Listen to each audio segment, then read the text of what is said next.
y vamos a mirar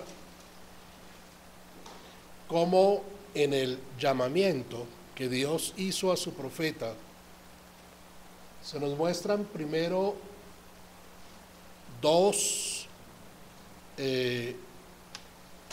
objetos en donde Isaías pone, o dos seres más bien, donde Isaías pone sus ojos, y una vez que él ha puesto sus ojos en esos dos seres, algo sucede con uno de ellos y es enviado. Después de ese suceso, el profeta a predicar la palabra.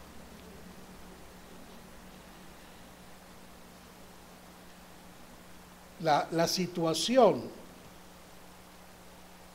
del pueblo en general, de la época en que Isaías, por allá por el año 740 antes de Cristo, la situación del pueblo, la situación espiritual, la situación moral del pueblo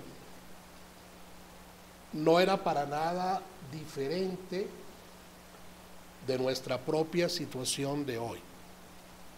Ya lo miraremos. Y veremos a lo largo del pasaje el poder y la obra de Dios y el mandato de Dios sobre aquellos que Él ha amado desde antes de la fundación del mundo. Vamos a leer el pasaje resaltando un par de ideas y luego oraremos.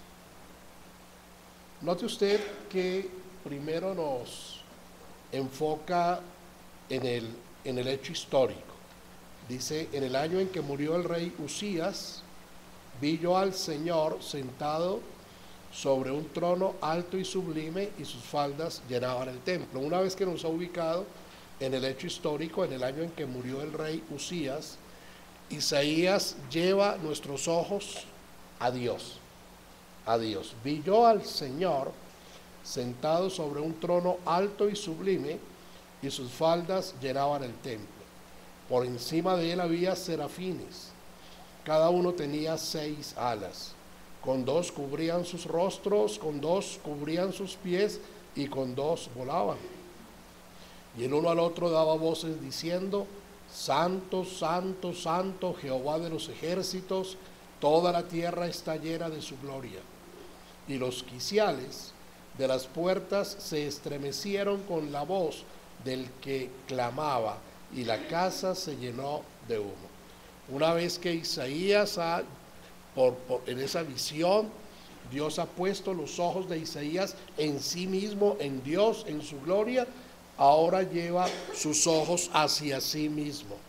Entonces dije: ay de mí que soy muerto, porque siendo hombre inmundo de labios y habitando en medio de pueblo que tiene labios inmundos, han visto mis ojos al Rey, Jehová de los ejércitos.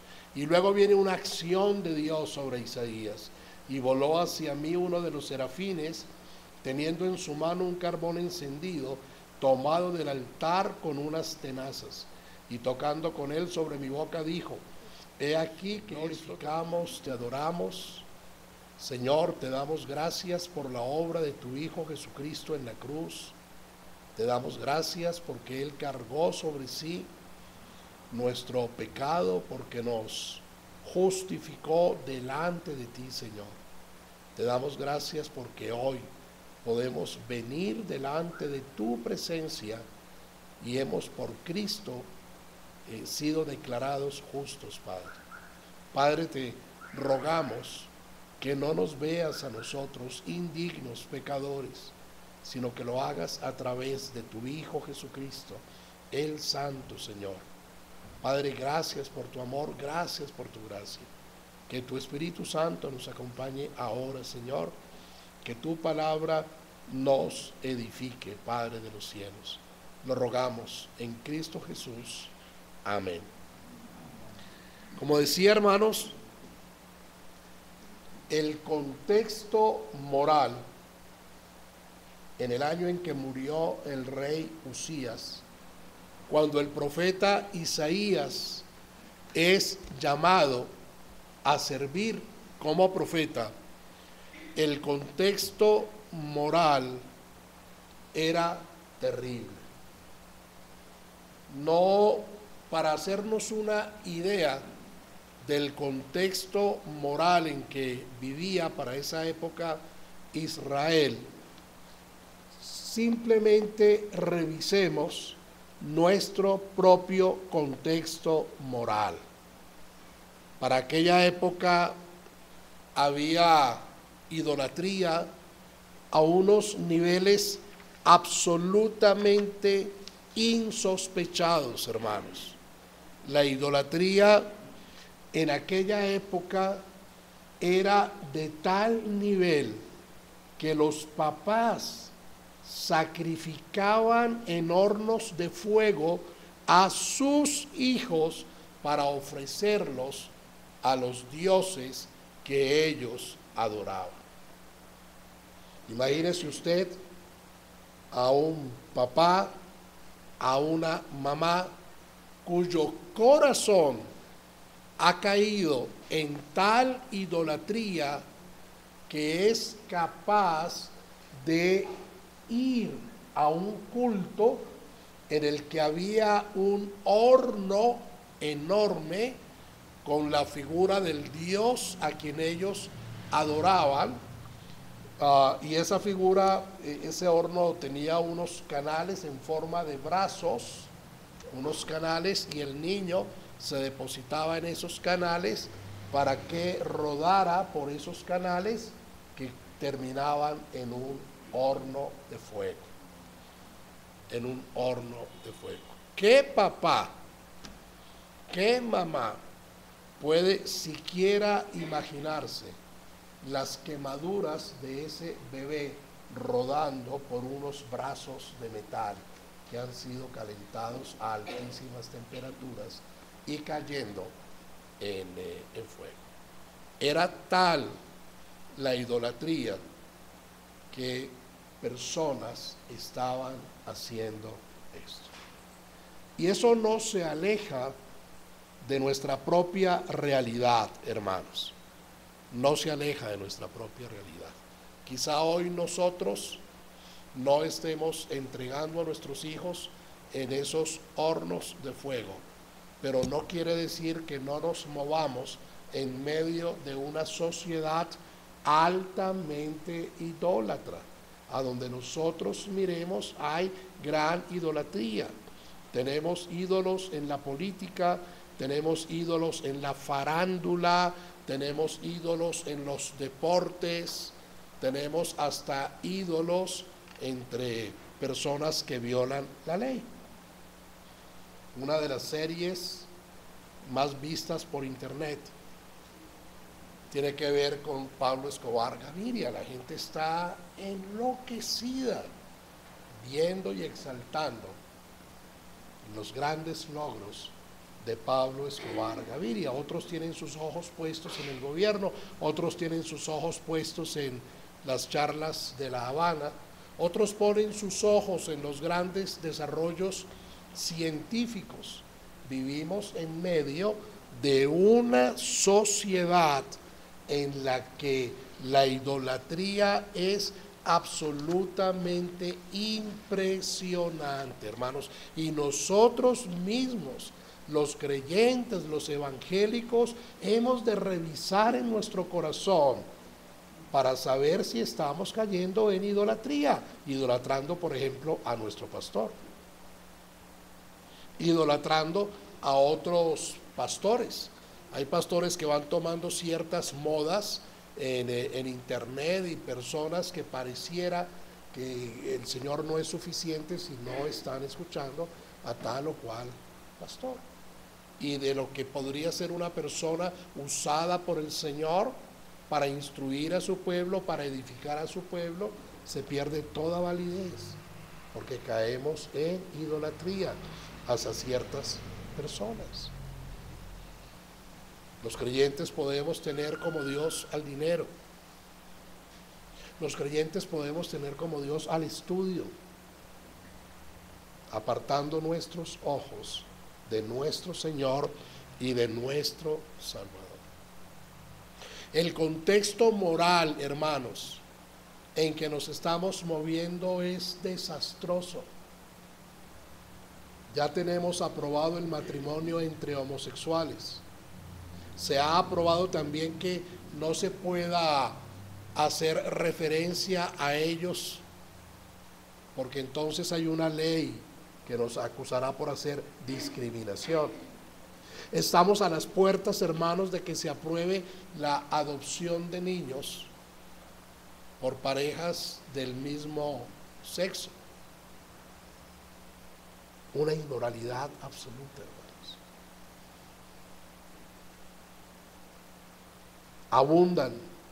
Abundan la explotación de la mujer como objeto sexual, y ahora el de los hombres. Hermano, el problema ya no es que usted robe, sino que se deje coger. Ese es el problema. Hemos llegado a tal desfachatez, el contexto moral en que nos movemos, en que los periódicos con toda calma hablan acerca de la mermelada, es decir, de la corrupción del gobierno entregando contratos para lograr que sus proyectos sean aprobados. Ese es el contexto en el que nosotros como creyentes nos estamos moviendo. Y un contexto similar, guardadas las proporciones del desarrollo de la civilización, es el contexto en que se encontraba Isaías cuando él fue llamado por el Señor. El punto es que Dios decide llamar a su servicio a un muchacho joven a quien enviará a predicar su palabra a un pueblo absolutamente corrompido, a un pueblo que ha abandonado a su Dios, a un pueblo que ha olvidado que Dios le rescató de la esclavitud en Egipto y le metió en la tierra prometida, a un pueblo que ha olvidado la ley de Dios, a un pueblo que está abusando del extranjero, abusando de los huérfanos, abusando de las viudas, a un pueblo que está entregando sus hijos a los ídolos. En el año que murió el rey Usías, vi yo al Señor sentado sobre un trono alto y sublime. Así que Isaías se encuentra en el templo y de repente viene a él una visión. ¿Y a quién ve Isaías? ¿A quién ve Isaías? Dice, yo vi al Señor. Y hay una descripción que hace aquí Isaías de aquel que se le está presentando. Dios le está dando visión a Isaías. Hoy ya no ocurre así. Hoy el Señor nos llama a su servicio, por supuesto que nos llama a su servicio, pero las visiones como tales ya no las usa Dios. Las usó en algún momento de la historia, pero una vez que se cerró el canon bíblico, Dios no vuelve a usar visiones, porque ya todo lo que Dios tiene que decir está en las Escrituras. Pero aquí, año 740 antes de Cristo, el Señor trae una visión a este muchacho y mire cómo se le presenta, como alguien soberano. Vi yo al Señor sentado sobre un trono alto y sublime. Isaías lo primero que está viendo es al Dios de dioses, al Creador, al Señor de señores, quien está en su trono, es decir, gobierna, es decir, es soberano. Esto de inmediato coloca a Isaías en una actitud de dependencia de Dios. Él es el Señor, Él es el Rey, yo soy la criatura, Él está en su trono, Él es soberano y por lo tanto yo, Isaías, me sujeto a Él. Me sujeto a Él. Dice además que su trono era alto y sublime y sus faldas llenaban el templo. Para la época en que Isaías está viendo esta visión, una de las maneras como los reyes manifestaban su majestad era con unas capas que ellos usaban, y cuanto más larga fuera la capa, mayor la majestad del rey. Esa costumbre ha trascendido a nuestros días. Cuando las novias contraen matrimonio, ellas procuran que su vestido tenga una larga cola. Eso viene de esa época para señalar, no sé si yo debería usar el término majestad, ese solamente le corresponde a Dios, pero sí para señalar pues que es una novia muy especial, muy linda, muy digna, entre comillas, de admiración. Pues bien, Isaías está diciendo acá que las faldas de Dios llenaban todo el templo, todo el templo. Era tal, es tal la majestad de Dios, que la forma como Isaías pretende en palabras humanas describirla es diciendo que la falda, la capa de Dios ocupaba todo el templo. Él está hablando de un Dios que es majestuoso. Pero no solamente está viendo a ese Dios sentado en el trono soberano, majestuoso, sino que la visión se extiende hacia el entorno en el que se encuentra ese Señor. Versículo 2, por encima de él había serafines. Estos seres angélicos creados por Dios. Pocas veces hablamos de los ángeles, pero lo cierto es que los ángeles, criaturas creadas por Dios, han cumplido unas ciertas funciones bien importantes a lo largo de la historia de la redención. Los ángeles son perfectamente santos, los ángeles son inmortales, los ángeles pueden romper, si así pudiéramos llamarlo, ciertas leyes físicas del universo creado por Dios. Los ángeles son unas criaturas espirituales absolutamente hermosas, hermosas. Y dice entonces que estos ángeles tenían cada uno 6 alas, y estos ángeles no se atreven a mirar. Estos ángeles, siendo santos, no se atreven a mirar al Creador. Con 2 alas tapaban sus ojos, con 2 alas cubrían sus pies, con 2 alas volaban. Ángeles, ángeles, volando alrededor del trono del Creador, del soberano. Y admirados, esos ángeles se dicen el uno al otro que aquel que está en el trono es Jehová de los ejércitos, que es 3 veces santo. Hasta aquí Isaías nos ha mostrado a un Dios soberano, a un Dios de gloria, majestuoso, y ahora dice que ese Dios soberano, majestuoso y de gloria es santo, santo, santo. Una cosa es ser santo y otra completamente diferente es ser santo, santo, y otra que solo corresponde a Dios es ser santo, santo, santo. En el hebreo, el hecho de repetir ciertos términos, por eso a veces el Señor Jesús decía amén, amén.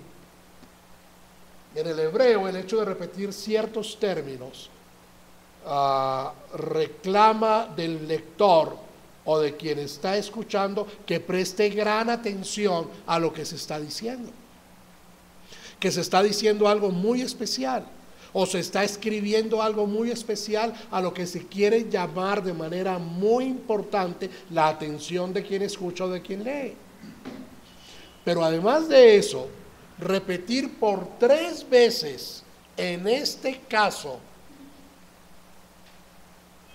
el adjetivo santo, santo, santo es elevar a un nivel superlativo la santidad de aquel de quien se está hablando. Uno de los atributos de Dios es que Dios es santo. Isaías está diciendo que el superlativo de la santidad, la mayor santidad, si así pudiera decirse, es una santidad infinita, es una santidad eterna, está en Dios. Ese es el Dios que está revelándose en ese momento a Isaías. Y por eso los ángeles concluyen diciendo: toda la tierra está llena de su gloria. Y hablaba hace un momento con un hermano sobre la revelación general y la revelación especial. Todo ser humano en cualquier lugar de la tierra, a partir de la creación, puede entender que hay un Dios creador, soberano, sublime.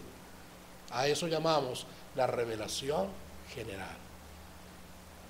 Cuando miramos las estrellas, cuando nuestros ojos van a una flor, cuando miramos la perfección del cuerpo humano,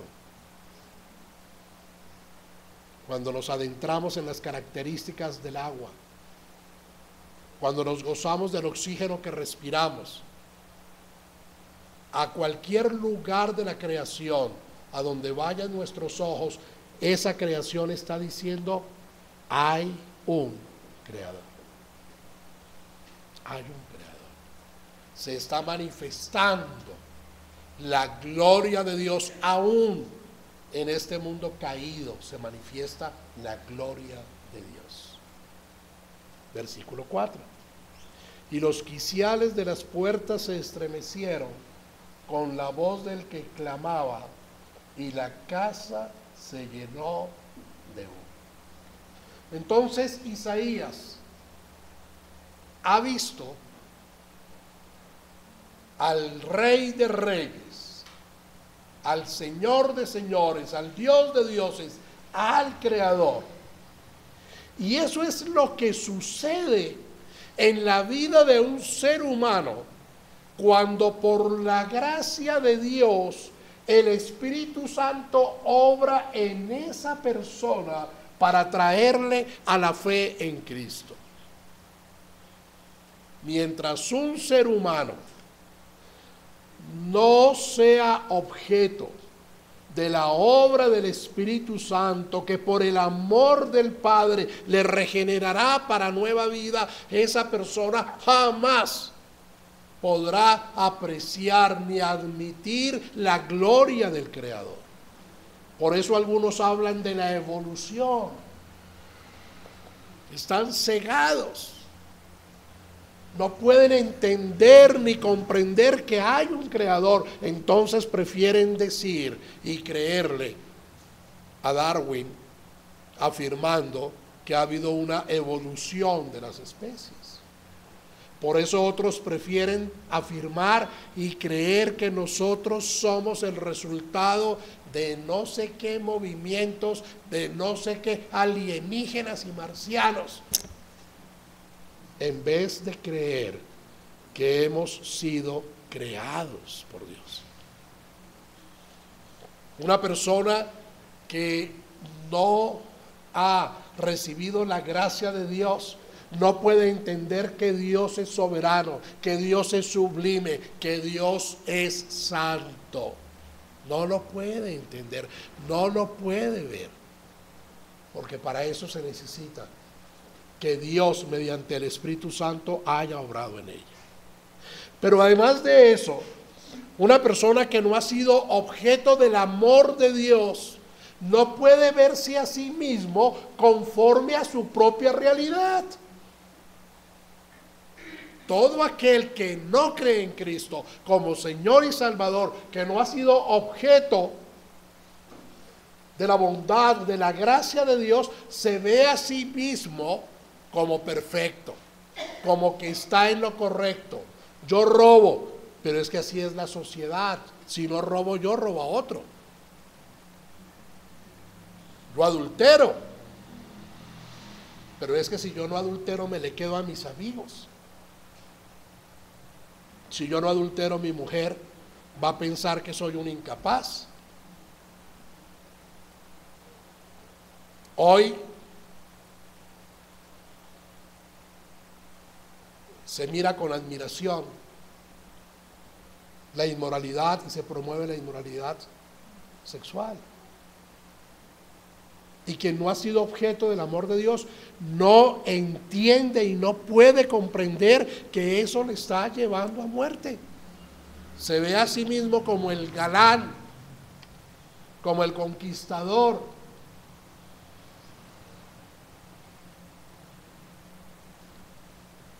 Hoy los hijos maltratan a sus padres y se ven a sí mismos como valientes, como adelantados, porque no se dejan disciplinar de aquellos a quien Dios puso como autoridad. Pero cuando la persona ha sido objeto del amor de Dios, sucede lo que le sucedió aquí a Isaías, versículo 5. Entonces dije, ay de mí que soy muerto, porque siendo hombre inmundo de labios y habitando en medio de pueblo que tiene labios inmundos, han visto mis ojos al Rey, Jehová de los ejércitos. Solo por la gracia de Dios, por la bondad de Dios, cuando una persona es objeto de la gracia de Dios, esa persona se puede ver a sí misma como realmente es.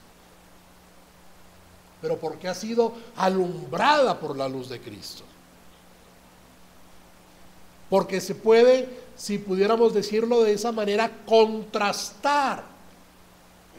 Isaías ha visto a un Dios que es santo, santo, santo.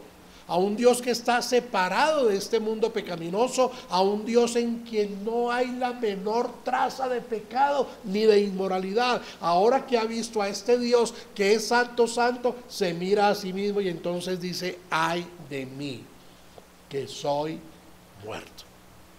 Y está usando una expresión, Isaías, que es muy interesante. Dice, ay, ay.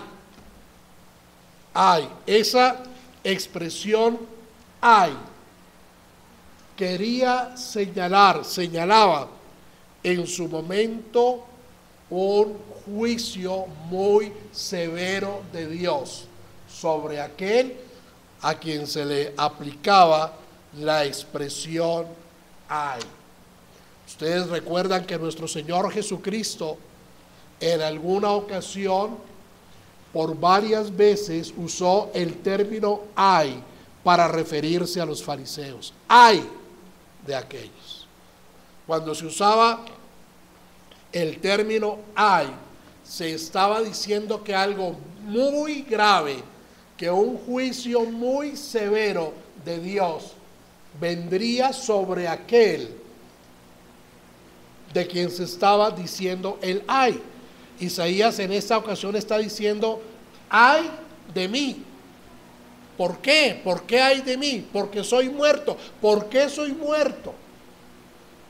Porque la Biblia enseña que no hay ser humano que pueda presentarse delante de Dios y no morir, por nuestra condición de pecado. Por eso Isaías dice, ay de mí que soy muerto. Y luego presenta la razón de su muerte, porque siendo hombre inmundo de labios y habitando en medio de pueblo que tiene labios inmundos, han visto mis ojos al Rey Jehová de los ejércitos. De la abundancia del corazón habla la boca. Habla la boca. Para que comprendamos un poco el sentido de esa frase de Isaías, ay de mí porque siendo hombre inmundo de labios. El corazón es el depósito de todo lo que hay en nosotros. Y el corazón se llena, y como un vaso, cuando un vaso se llena y se desborda, sale de ese vaso. Lo que hay en ese vaso sale de ese vaso. La vía de escape de lo que hay en nuestro corazón es nuestra boca. Según nosotros hablamos, eso es lo que hay en nuestro corazón. Si usted quiere saber qué hay en el corazón de una persona, escúchela hablar. Escúchela hablar. Lo que esa persona habla, eso es lo que hay en su corazón. Conozco una persona de cuya boca solamente salen mentiras. Terrible. Terrible. Y me da dolor cada vez que hablo con ella, porque sé que no le puedo creer absolutamente nada de lo que ella dice. Su corazón está lleno de mentiras, de su boca solamente salen mentiras. La mentira no es justificable, para nada es justificable. Pero para ponerlo en contexto acá, esta persona miente aún sin tener necesidad de mentir. Aún sin tener necesidad de mentir. Repito, la mentira no es justificable. Eso es lo que hay en su corazón. Seguramente usted y yo conocemos personas por cuyas bocas solamente salen palabras de amargura y de crítica y de chisme. Eso es lo que hay en su corazón. Eso es lo que hay en su corazón.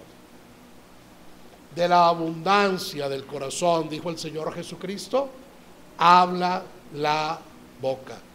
Nuestro corazón es como un vaso, y ese vaso se ha rebosado, y por alguna parte debe salir el contenido de ese vaso que es nuestro corazón. ¿Por dónde sale? Por la boca.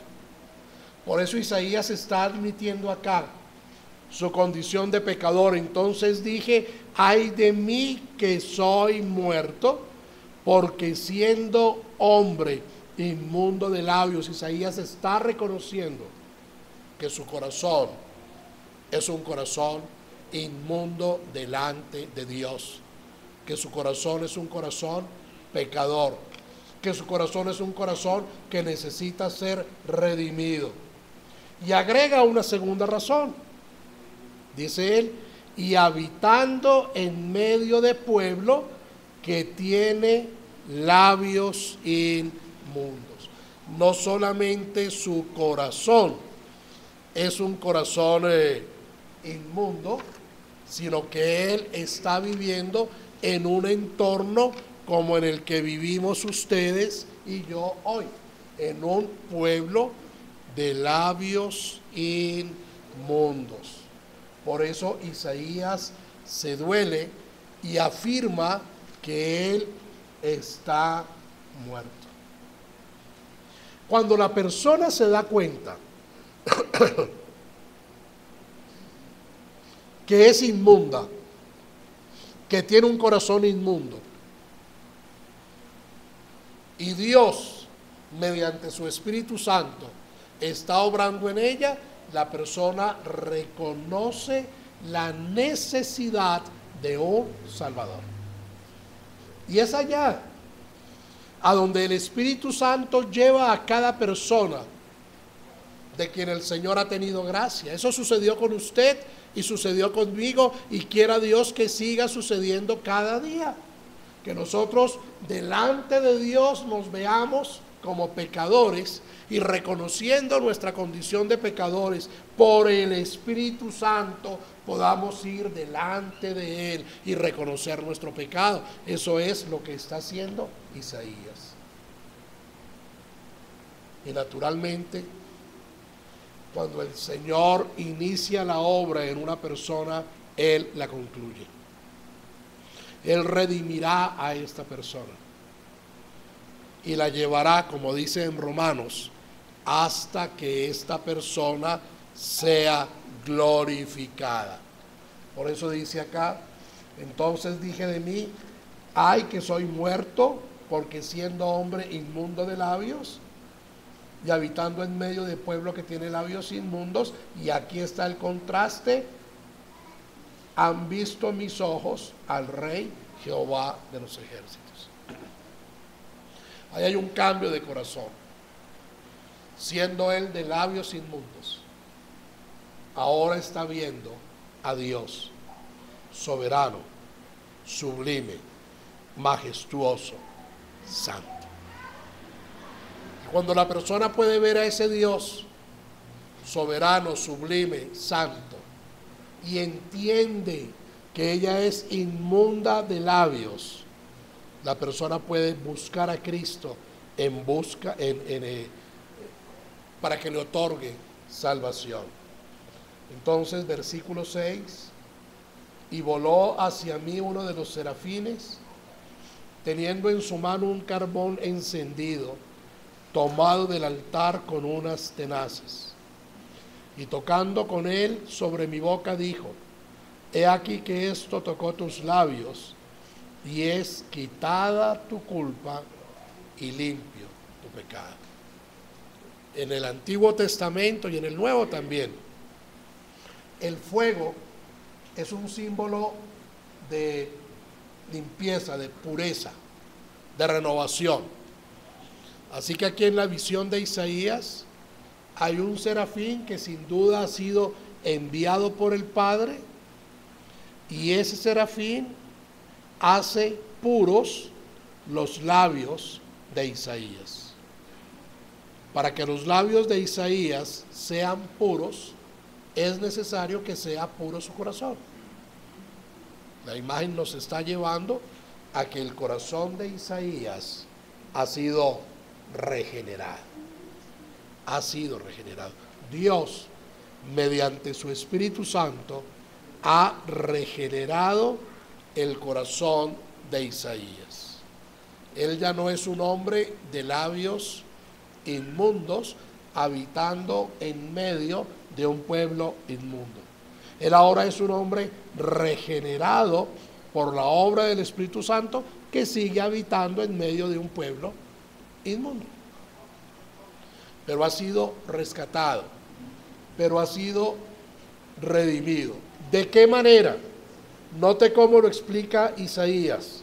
Cómo Isaías explica aquí en parte la doctrina de la justificación por fe. Y tocando con él sobre mi boca dijo: he aquí que esto tocó tus labios, y es quitada tu culpa y limpio tu pecado. Isaías ahora, delante del Padre, aparece como alguien que no tiene culpa y que está limpio de pecado. Naturalmente las Escrituras más adelante nos van a enseñar que esto es por la obra de Cristo en la cruz. ¿Cómo es que el corazón de una persona puede ser renovado? ¿Cómo es que puede ser quitada su culpa y puede ser limpiada de su pecado? Por la obra de Cristo en la cruz. lo que nosotros llamamos la justificación por fe. Aquí hay regeneración, aquí hay justificación, aquí hay llamado a servir. Hay llamado a servir. Ese es el escenario que tenemos, hermanos.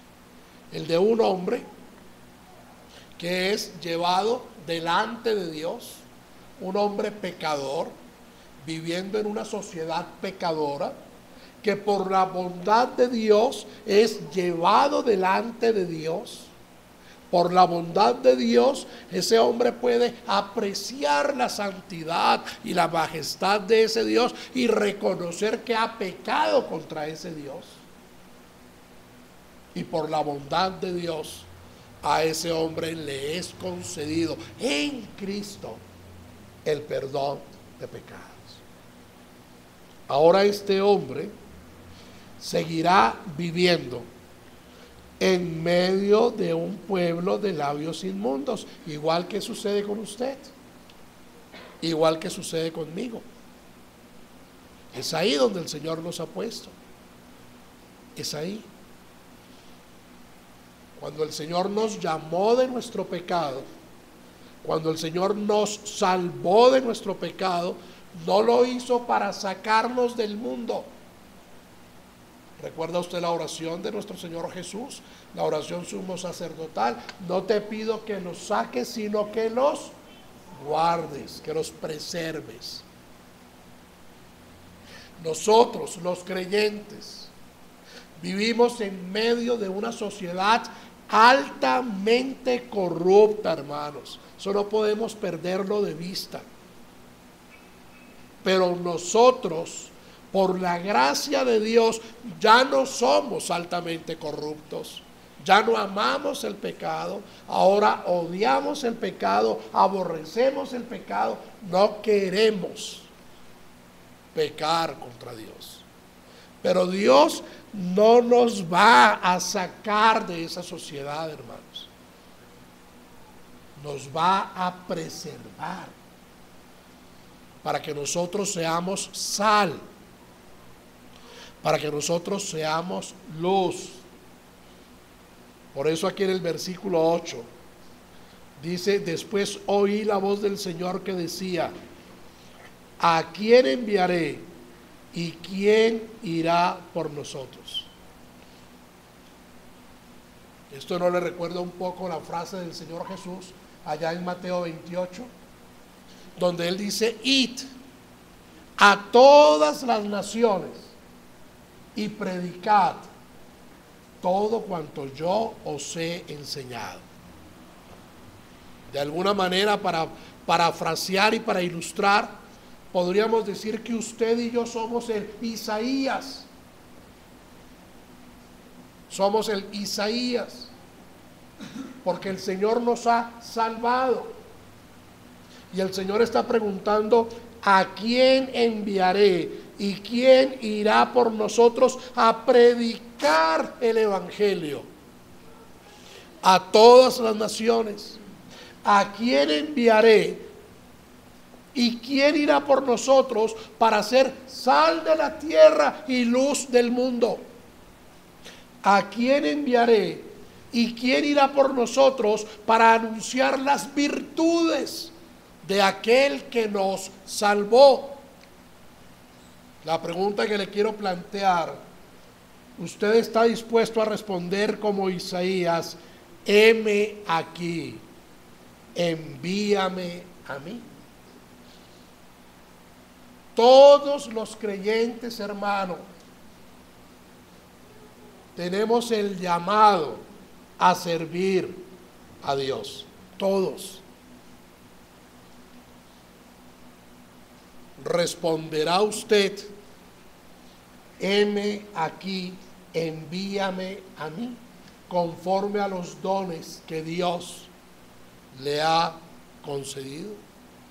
Y la misión que Dios le dio a Isaías no fue gran cosa, no fue pequeña cosa, perdónenme, no fue pequeña cosa. Versículo 9: y dijo: anda y di a este pueblo, oíd bien y no entendáis, ved por cierto, mas no comprendáis, engruesa el corazón de este pueblo y agrava sus oídos y ciega sus ojos, para que no vea con sus ojos, ni oiga con sus oídos, ni su corazón entienda, ni se convierta y haya para él sanidad. ¡Wow!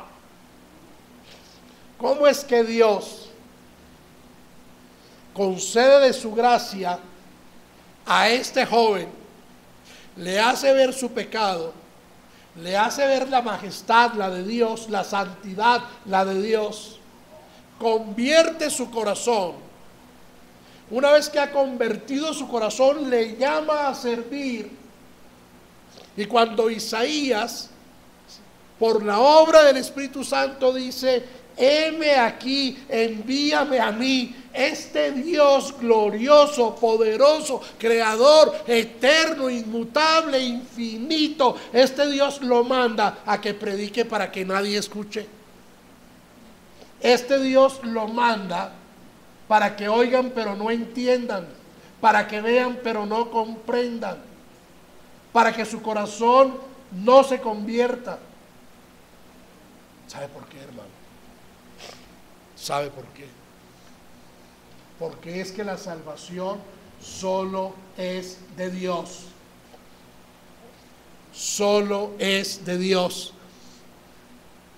Nada hay que usted y yo podamos hacer para que una persona sea salva. Nada. Podemos tenerla 24 horas diarias leyéndole la Biblia, predicándole la palabra, señalar, exhortar. Solo Dios salva. Nosotros somos el mecanismo, somos el instrumento que Dios usa para llevar el evangelio. Pero es Dios de manera soberana quien desde antes de la fundación del mundo ha decidido de aquellos que escuchen el evangelio quienes vendrán a la fe. Y eso para usted y para mí no resta responsabilidad, pero sí da tranquilidad. Hermano, ore por sus padres, por su familia, por sus vecinos, por sus compañeros de estudio y de trabajo. Hermano, predique el evangelio. Día tras día tras día, a tiempo y fuera de tiempo. Hermano, sea de buen testimonio. Que su testimonio anuncie las virtudes de aquel que le salvó. Hermano, invite personas aquí a escuchar las buenas nuevas de salvación. Pero descanse en que la conversión de esas personas no depende de usted.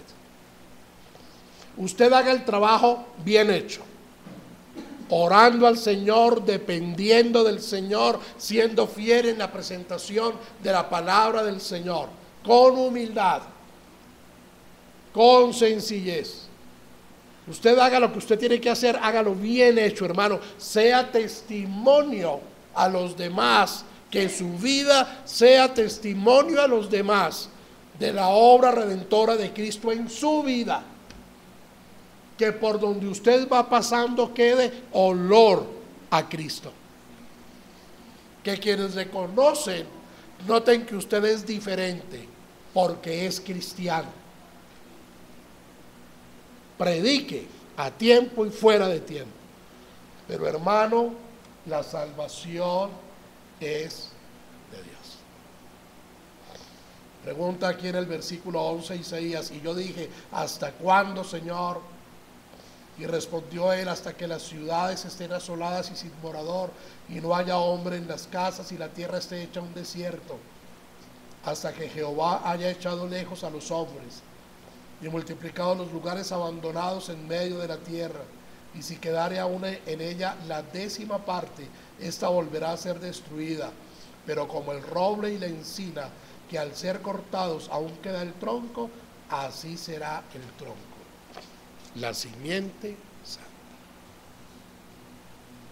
Isaías habría podido ir a predicar el evangelio, y en la medida en que viera personas arrepentidas y vueltas al Señor, Isaías habría podido llenar de orgullo su corazón. Claro, yo como vi visión, yo como si lo vi allá alto y sublime en el trono, santo, santo, santo.